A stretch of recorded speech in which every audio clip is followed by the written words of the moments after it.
Los periodistas. Pues en otra reflexión, Manuel Díaz Cid, nos habías hecho la observación de la relación, la influencia que ha tenido siempre Estados Unidos, o lo que pasa en la política de los Estados Unidos con la política mexicana y con la política del continente en términos todavía más amplios. En el siglo XIX, la relación de una parte de uno de los grupos en los Estados Unidos, pues fue hasta financiero de los movimientos en la independencia y posteriormente también en la revolución. Decía Porfirio Díaz que tal vez haya sido el presidente que más se opuso a la política de los Estados Unidos, porque él era más pro inglés, pro francés, ¿no? Tan lejos de Dios y tan cerca de los Estados Unidos. Y eso como que nos marcó ahí de alguna manera, ¿no? Sí, nos dejó ahí un recuerdo que es imborrable y que te hace ver cómo la visión de la geopolítica, que te explica el papel de los territorios, de los países, de los estados, en función de las fronteras con sus vecinos, con la teoría de Ratzel, las fronteras que se alargan, que crecen, que le dan paso de un Estado nacional a un imperio. Napoleón Bonaparte, sí, irrumpiendo en el escenario europeo, que parecía tan estable y parecía tan equilibrado con los imperios dominantes, y llega un general que tenía, además de una buena estrategia, un concepto geopolítico que lo motivaba, pues simplemente transformó a Europa en un momento dado. Y luego la herencia de los problemas de falta de precisión en las fronteras, en el caso del Imperio Español en América. Es fundamental, sí. ¿Sí? Si tú revisas cualquiera de los mapas que existen, y además es muy interesante hacerlo, porque ahí es cuando tienes la visión objetiva de por qué se perdieron tantas cosas. Es que era tan grande que no podían tener Exactamente. presencia. Yo tengo un mapa, que lo pondré ahora en el video. Tengo un mapa en papel, pues no de China, sino más raro que el papel de China en aquella época, que es original, donde estaba el territorio mexicano antes de la venta de los territorios. Es que llegábamos a Alaska, Manuel. Sí. Llegábamos a Alaska, o sea, entonces, teníamos frontera con Rusia. Centrado todo en la capital, en la gran Tenochtitlán, que después fue la gran Ciudad de México. Pues es que era imposible tener presencia tan solo en los territorios, ¿no? Mira, acaba de salir publicado un libro que yo te recomiendo, que se llama Sobre los gobernantes, y se refiere fundamentalmente a las visiones políticas que tuvieron los personajes sobresalientes. Entonces, en el caso de América prehispánica, digo pre-independencia, de poquito antes de la independencia, en la época colonial, digamos, en la última etapa virreinal, el personaje que considera clave es al Marqués de Gálvez. Y el Marqués de Gálvez es el español que no solamente entendió la teoría de la geopolítica, sino la aplicó. Y entonces él se va a vivir al norte cuando lo envía el rey a que haga un informe de qué está pasando en América, y él no se va a la capital, él se va a un lugar que hoy se llama Galveston, la ciudad de Galvez. Sí, donde está el centro financiero del petróleo de Texas. De Texas. Y él ayuda, proyecta mucho un puerto que hoy está desaparecido, que se llamaba Bagdad. Claro, en la zona de Tamaulipas, que había uno era Bagdad y el otro que era China, ¿no? Sí, ¿verdad? Sí, pero el de Bagdad está totalmente desaparecido como puerto, sí. Es el más cercano a la frontera de los Estados Unidos, el Golfo de México. Para Gálvez este era el primer apoyo, porque él estaba pensando en convertir Bagdad en lo que para Estados Unidos fue la isla de Hélice, es decir, el lugar a donde llegaban los inmigrantes.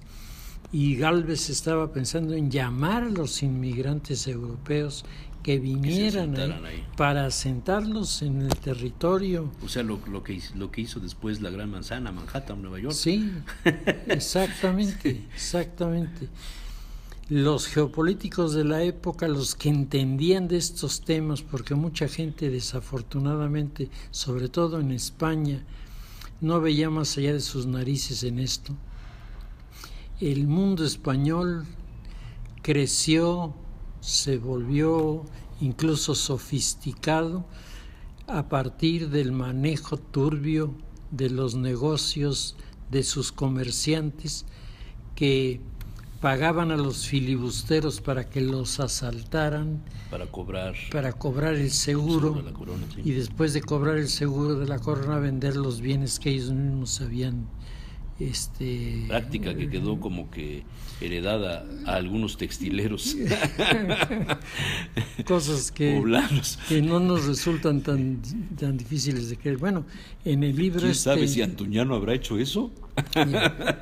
Hay un libro extraordinariamente bien hecho, es un tomo muy voluminoso, pero lo lees como si fuera novela, que se llama Tierra adentro, mar en fuera, en donde explica cómo la feria de Jalapa, que había sido constituida como el modelo que el rey quería desarrollar en América para regular los precios, se venía abajo porque los comerciantes poblanos, que eran los más ricos, los más poderosos, y tenían el acceso al Pacífico jugaban y al Golfo con los grupos que vivían en los territorios a los que no podía llegar el ejército español, pero desde ahí operaban sobre todo el contrabando. Había un contrabando intenso que iba de Coatzacoalcos a Tlacotalpan. Eran los dos puntos en donde se concentraban los productos que se habían contrabandeado en espera de la celebración de la Feria de Jalapa. Y entonces movían los filibusteros los recursos a Jalapa, y los comerciantes jugaban con sus mercancías y las mercancías suyas, pero del contrabando, y en un juego que era maquiavélico, auténticamente el juego de cartas, con una carta escondida en la manga, pues resultaban siempre ganadores. Se ganaba tanto, Jesús Manuel, que se tuvo que construir el castillo de San Felipe, que está en Perote, que después fue cárcel y campo de concentración.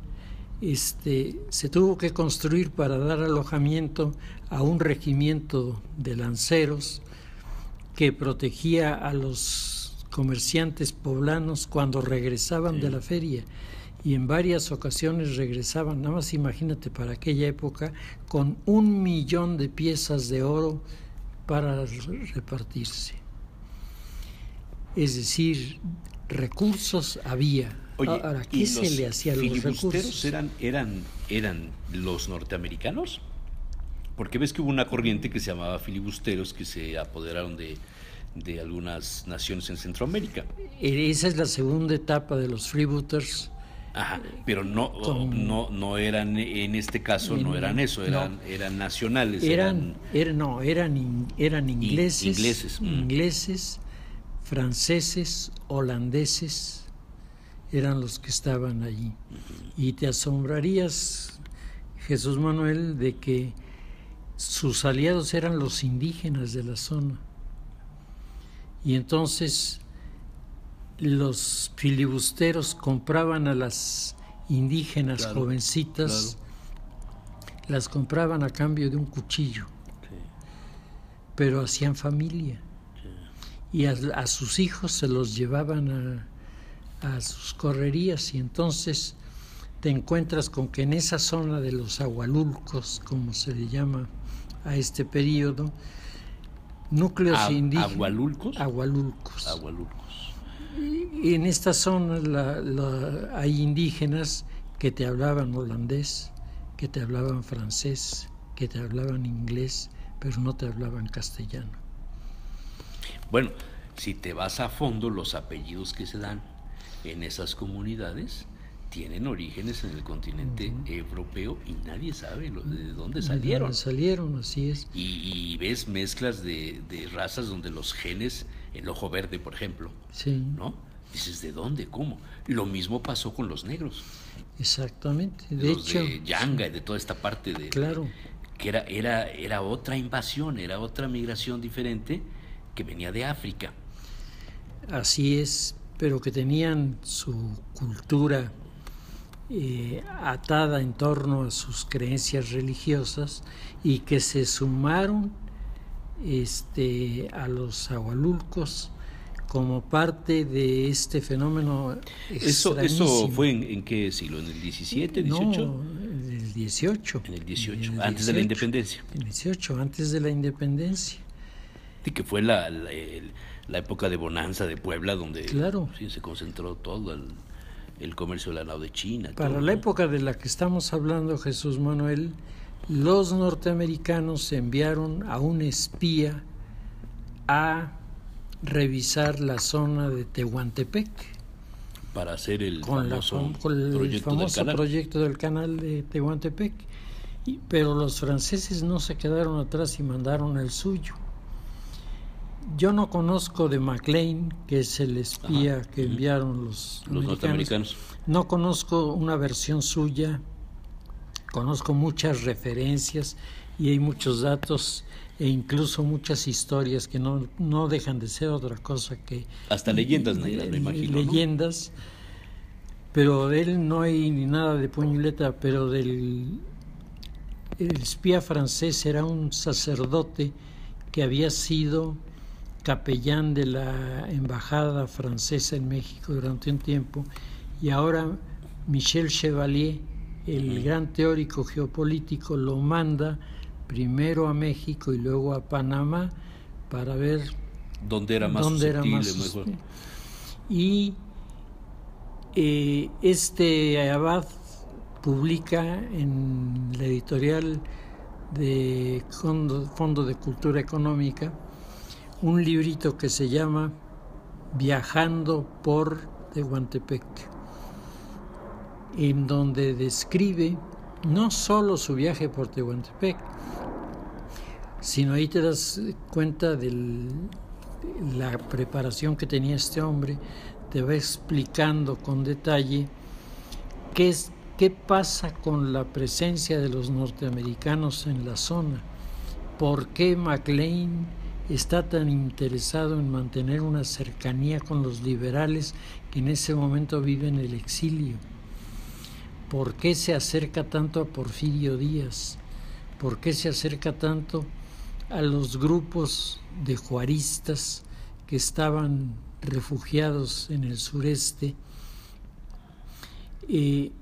para obtener información, porque él en una carta que le envía a Chevalier le dice que el gobierno mexicano está tan implicado en sus conflictos internos, en estos enfrentamientos permanentes, financiados por alguien también. Claro, por los americanos. Por los americanos en la venta de las armas. Claro. Se parece mucho al modelo ahora del narcotráfico, ¿verdad? Pues mira. Bueno, ahora son los alemanes y los norteamericanos. Tú nada más acuérdate que para la batalla de Querétaro, en contra de Maximiliano, ¿de dónde salió todo el armamento? Fueron los seguidores de los vencedores en el norte de los Estados Unidos, los que le regalan al ejército mexicano algo así como 1,000 o 1,500 piezas de los primeros fusiles de repetición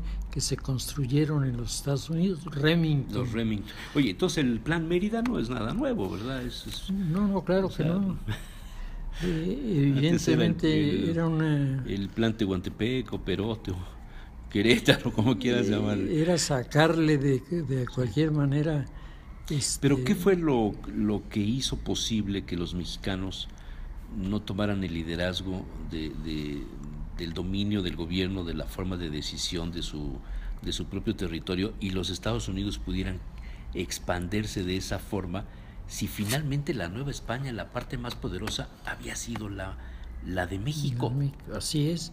Lo que pasa es que se da un fenómeno que en geopolítica es uno de los casos más presentados. Hay estados nacionales que tienen una población activa, pequeña, productiva, que le queda chiquito el territorio y comienza a expandirse. Holanda, Bélgica, y hay Suecia, etcétera. Territorios enormes que no pueden ocuparse, con poquísima población que no puede ocuparse. Es el caso de México, de Argentina, sí, mira, de Brasil, Martín Moreno, Canadá inclusive. Martín Moreno, que no es precisamente uno de mis autores favoritos, porque como historiador no cuenta, porque inventa muchas cosas. Es entretenido, pero nada más. Tiene algunas cosas aporta. En el libro que se llama México Secreto, sí. hace ahí la reflexión de Venustiano Carranza cuando le llega el telegrama a Zimmermann para que se alíe con los alemanes contra Estados Unidos. Y Martín Moreno pone ahí una reflexión que otros no habían puesto, y es que Venustiano Carranza, después de ponderar todo el asunto, llega a la conclusión de, bueno, si ayudado por los alemanes aprovecho la circunstancia y recupero estos territorios, ¿con qué los voy a llenar? ¿Con qué los voy a llenar? O sea, me va a ser llamarada de petate, porque más voy a tardar en recibirlos que en perderlos, porque no tengo gente para irlo a ocupar. Ese es el problema de España. España no tuvo la preocupación de poblar. España le dio mucho más importancia, Jesús Manuel, geopolíticamente hablando, al Mediterráneo que al Atlántico.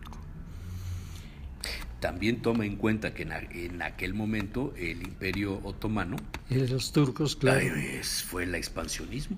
Claro. Solimán. Así es. Bueno, Solimán fue en el 16, pero... Era una lucha en dos frentes que ameritaba una... Lo exprimieron, lo redujeron. Lo redujeron.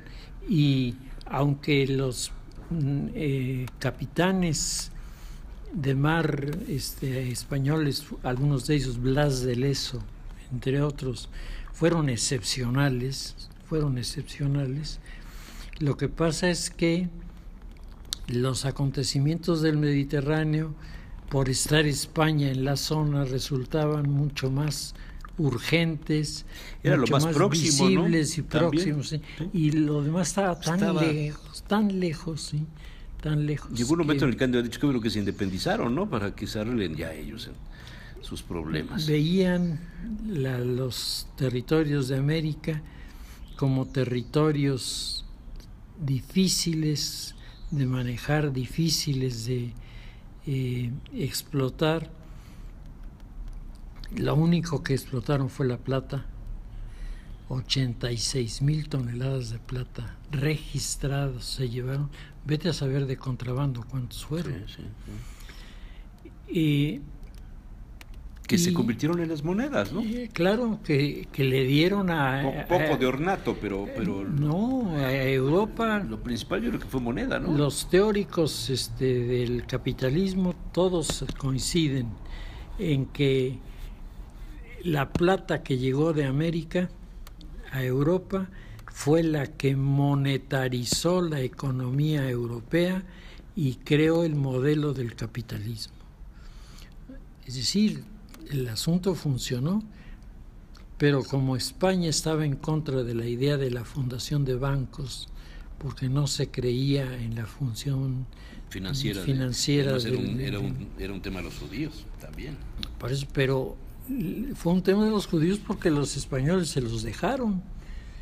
De hecho, se los echaron encima, ¿no? Con la idea de que cuando vinieran a cobrar siempre podías decir estos herejes que vienen a llevarse lo que es del pueblo, sin darse cuenta de que sin una banca estable como tuvo Holanda, como tuvo Inglaterra, los planes de crecimiento en el futuro serían muy pequeños. Les quedó grande el imperio. Y ya desde ese momento, los colonos de lo que hoy es Norteamérica, los colonos ingleses que vivían en las 13 colonias, ya habían hecho sus primeras incursiones en los territorios de la Nueva España sin encontrar más oposición que la de los apaches. Bueno, ahí tienes el caso de Raleigh, sí, ¿no? Sí. Que es anterior, pero después cuando el ferrocarril, claro, es cuando viene la expansión hacia el oeste, que después deriva en el choque con los intereses, volvemos a Porfirio Díaz, por el ancho de la vía. Claro, y yo te recuerdo que Enrique Krause, en una respuesta muy enérgica que le da a Huntington en su libro de Choque de Civilización, en el libro sobre las migraciones, las nuevas migraciones, Es Krause, Krause le contesta muy fuerte, pero muy fuerte, y le dice que Estados Unidos abiertamente hizo un llamado a la gente europea a que viniera,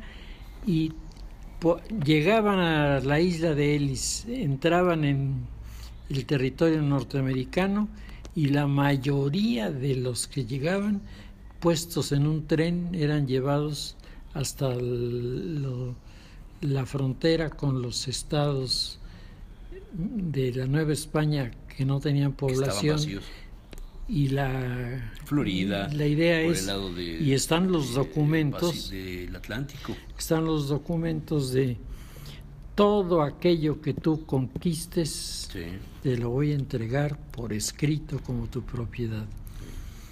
Bueno, hay un caso famosísimo de un suizo que construyó un imperio en los territorios que habían sido de la Nueva España, y que el gobierno norteamericano, después de pedirle y exigirle que hiciera toda una serie de transformaciones del lugar para que resultara rentable, una vez que lo acabó le dio las gracias y lo echó fuera.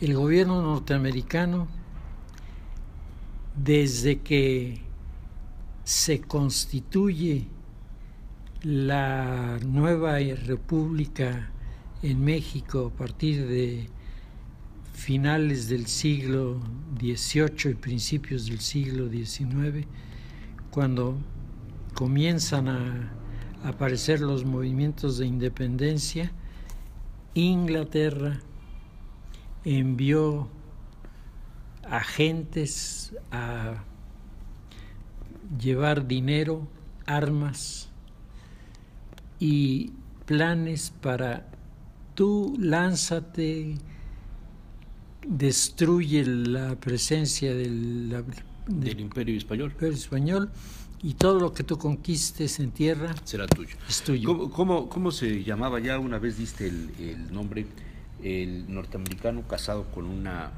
mexicana. Murphy, que fue el financiero.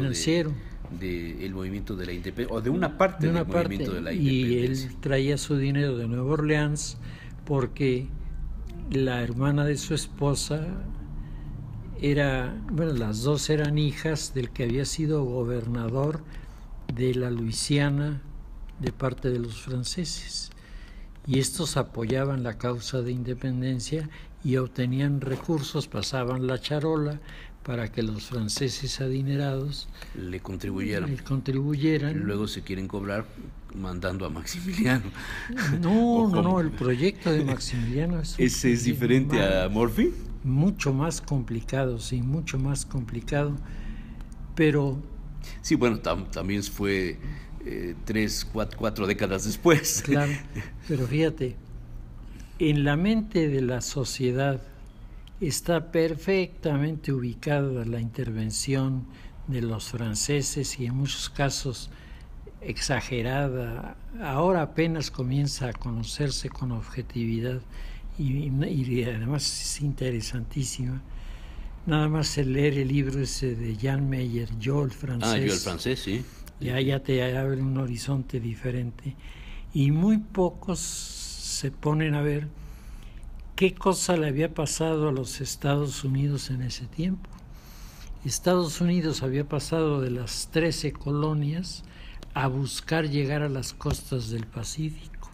Y estaba Ese es el verdadero expansionismo. Es el expansionismo. Ahí donde está el verdadero crecimiento. Con los migrantes.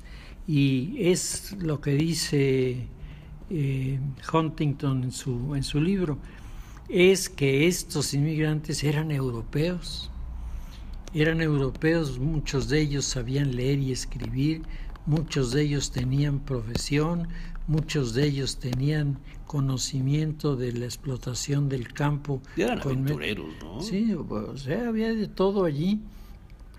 Y mientras el gobierno de la Nueva España a cualquier persona que quería llegar de inmigrante le ponía peros, a todos les ponían peros. Y al muy final, poblano eso, ¿no? Pues lo heredamos. ¿De qué Díaz eres tú? Sí. ¿De qué familia Díaz eres tú? ¿De dónde viene tu familia? Sí. Pues es esa obsesión de la pureza de sangre que en aquella época... Es un concepto muy asturiano, muy castellano-leonés. Así es. Uh-huh. Es el que le cierra la puerta a los que pudieron haber salvado el territorio. El único que se da cuenta de esto es... Santana nomás firmó. Sí, es Calleja. Calleja. Calleja es un personaje de lo más sorprendente. Yo tengo un librito basado en algunas de sus anotaciones que se llama Mi gobierno será detestado, en donde él cuenta por qué se volvió contrario a la rebelión de Hidalgo cuando él era partidario de la autonomía en América.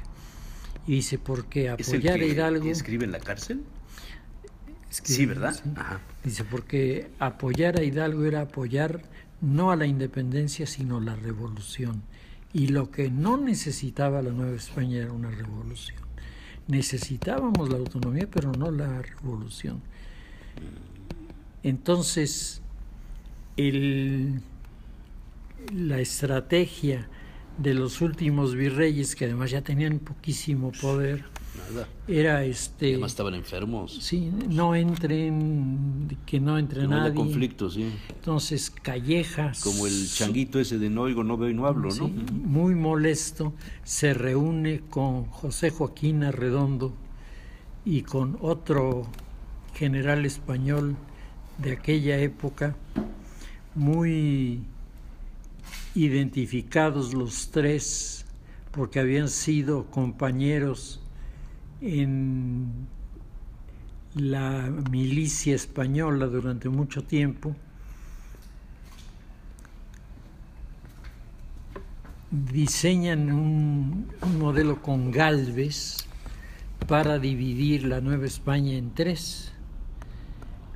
El nuevo reino de Vizcaya, que tendría su capital en Culiacán, ajá. Y el nuevo reino de León, que tenía su capital en Monterrey, y la Nueva España, que tenía su capital en la Ciudad de México. Darle a Puebla un refuerzo, al estado de Puebla un refuerzo, porque era uno de los puntos importantísimos de tránsito de mercancías y de mercancías suntuarias que venían de Oriente. La Gran Garita. Que eran manejados en el Parián de Puebla. Parián es una palabra tagala que significa almacén. Ahí donde hay parianes, ahí había un edicto real que autorizaba el establecimiento no solo del almacén, sino la posibilidad de que una parte de lo almacenado se pudiera comercializar. Era una aduana. Por eso aquí tenemos marfiles, sí, por eso aquí tenemos China, sedas, por eso aquí tenemos la loza china. Y garitas. La cantidad de garitas para llegar a la ciudad. Para llegar a la ciudad de Puebla. Tienen que pagar. Claro. Como los castillos en el Rin. Así es, así es. Sí. Además, con el monopolio que el rey le había otorgado a la ciudad de Puebla de los molinos, de aquí salía la harina para todas partes. La harina de México llegaba en ocasiones a Perú y a Centroamérica. Y los presidentes municipales de Puebla llegaban a Sudamérica. Así es. Salían de acá y los mandaban a gobernar allá, porque este era el experimento. Así es. Qué interesante. Entonces, ¿tú sí firmarías lo que dijo en su momento Porfirio Díaz, tan lejos de Dios y tan cerca de Estados Unidos? En el siglo XIX sí. En el siglo XIX me parece que el papel de los Estados Unidos, salvo algunas excepciones porque las hay también, acuérdate que uno de los teóricos de la política de los Estados Unidos se declara en huelga de pago de impuestos cuando en 1847 Estados Unidos invade México. Claro. Y este personaje hace un llamado en un periódico diciendo: no paguen impuestos para sostener una guerra que es injusta y por lo tanto inaceptable. Y pone los elementos de la Constitución norteamericana que invalidaban la operación militar. Fíjate, en el 47. En el 47. Entonces, no puedes decir todos los gringos, no es cierto. Un sector de los militares norteamericanos jugaron en la línea de intervenir y de, sobre todo, arrebatarle a México las extensiones enormes pero vacías que había Nuevo México, en la Arizona, frontera, Texas, donde ni siquiera había definida la frontera. Tú mira los mapas de la Nueva España y no hay un lugar donde te diga, bueno, hasta aquí llegaba la Nueva España. Y no nada más eso pasó aquí, pasó también en la Nueva Granada. Son los problemas que traen los venezolanos con los colombianos por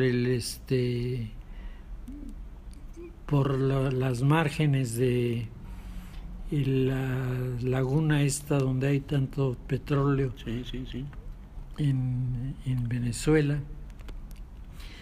Por eso Puerto Cabello era un lugar excepcionalmente importante para la estrategia marítima de los españoles,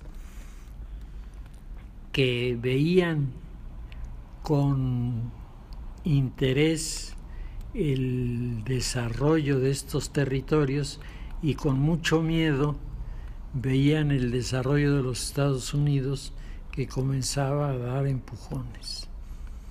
Pero si pasamos del 19 al 20, ahí los empujones fueron bastante más impactantes.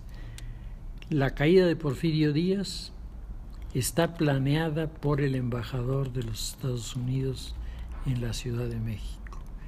La rebelión contra el gobierno de Madero está planeada por la embajada de los Estados Unidos. Y todo esto hay documentación. y luego el intervencionismo en Centroamérica. Yo te doy uno que faltó ahí, la presencia de Jenkins en Puebla. Claro. El cónsul, Sí es cierto. su participación posterior a Madero, claro. Pero Jenkins llega un poquitito antes de la revolución a estas tierras, ¿eh? Sí, es cierto. Un poquitito antes. Y mira todo lo que pasó después, todo el emporio y todo lo que se generó en Así relación es. con un tema poco comentado, el tema del alcohol. Claro. ¿En y dónde? la venta de las llantas y todo este asunto de neumáticos de la industria de la guerra, todo aquello. Y la diversión, el cine. Claro. En el siglo XX, las intervenciones, lo que pasa es que la mentalidad mexicana, que es conspiranoica, le fascina la idea de la conspiración, supone al presidente de los Estados Unidos sentado alrededor de un grupo de conspiradores A ver cómo nos apoderamos de México. Y no es así. A veces nosotros vamos y nos ofrecemos.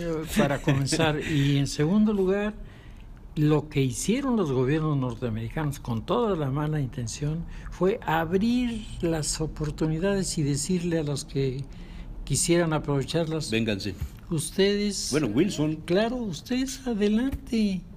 Oye, pero fíjate, ahorita estabas diciendo, yo te interrumpí cuando decías que también respaldaron movimientos en Centroamérica, pero Jenkins, y después de eso, el movimiento de Pancho Villa, los cristeros no lo sé, creo que ahí los Estados Unidos no, por lo menos yo no he escuchado, no he leído nada de alguna relación directa con esto, pero... Los caballeros de Colón.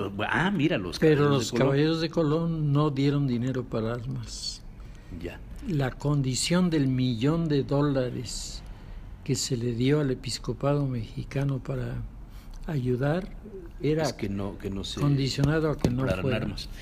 Luego tienes el movimiento de Ávila Camacho, el avilacamachismo, que tenían una tendencia más hacia los nazis, hacia el los almazanismo. alemanes. Provocan el enriquismo, no sé si tendría también alguna No, participación. el enriquismo jugaba del lado de la Legión del Caribe, fundada de los militares por Lázaro Cárdenas, que es una sociedad secreta muy poco estudiada, pero que tiene un poder político no solo en México, sino en Centroamérica y el Caribe. ¿Hacen algo los Estados Unidos contra Lázaro Cárdenas o en favor en relación con la expropiación petrolera? Porque los ingleses los dejan fuera del negocio en México, y lo mismo que con la industria del ferrocarril y todo esto. O sea, beneficiados los Estados Unidos.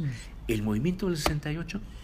El movimiento del 68 yo creo que tiene poco que ver con los intereses políticos de los Estados Unidos, tiene mucho más que ver con los intereses políticos, primero de los grupos a nivel de la política regional nacional en nuestro país, y la intención, el intento de darle un sentido ideológico, que eso lo hizo el segundo secretario de la Embajada de Cuba en México, que fue el embajador de Cuba en México en la época de Ernesto Zedillo.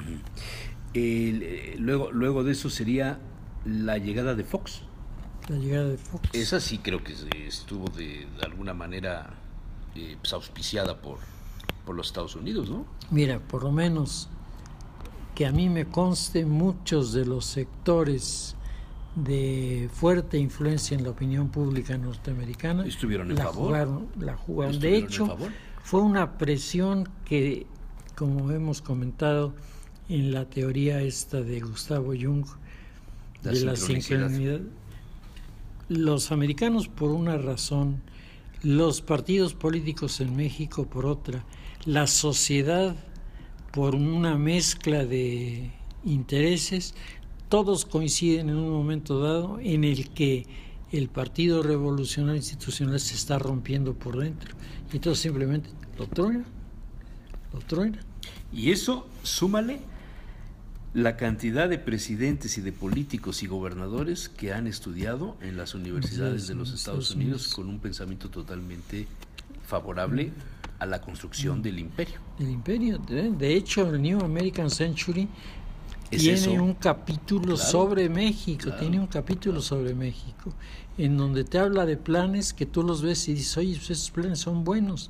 Sí, son buenos, pero estarían amarrados a los intereses de los Estados Unidos. ¿El proceso electoral de ahora del 2016 pasará por el New Century America? Pues mira, yo creo que sí, Habría que observar los antecedentes de los candidatos, ¿no? Exactamente. Y los grupos que están en juego. Híjole, Así qué es, interesante. porque hay gente que estudió en Estados Unidos y que por lo tanto tiene mejor relación, sí, mejor Manuel, relación. por desgracia se nos va el tiempo. Qué interesante, ¿eh? Nunca habíamos abordado esta situación de la influencia de los Estados Unidos. Y mira que la salpicaste nada más ahí, un borrador. Pero en otro programa profundizamos más sobre alguno de los eventos. Perfecto. Muchísimas gracias, Manuel. Los periodistas.